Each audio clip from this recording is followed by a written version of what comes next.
Okay, I just finished wrapping it and running some water for a little bit to cool it down. It was up to 96 degrees. And the water pressure is slowly climbing a little bit. We'll see how that goes in a minute. Okay, and this is my grand scheme of things right here.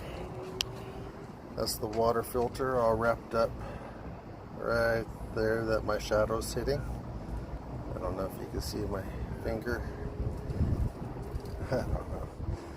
Anyways, that's the water filter right here.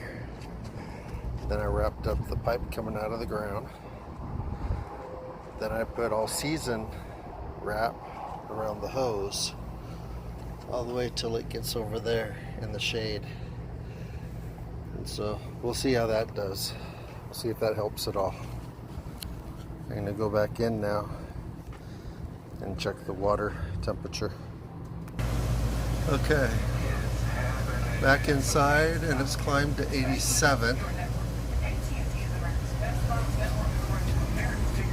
Not bad since it's 102 outside, and opening and closing the door it became 82 inside.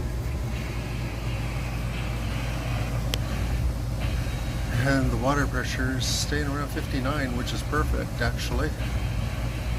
So we'll see how this looks tomorrow. That's all I got.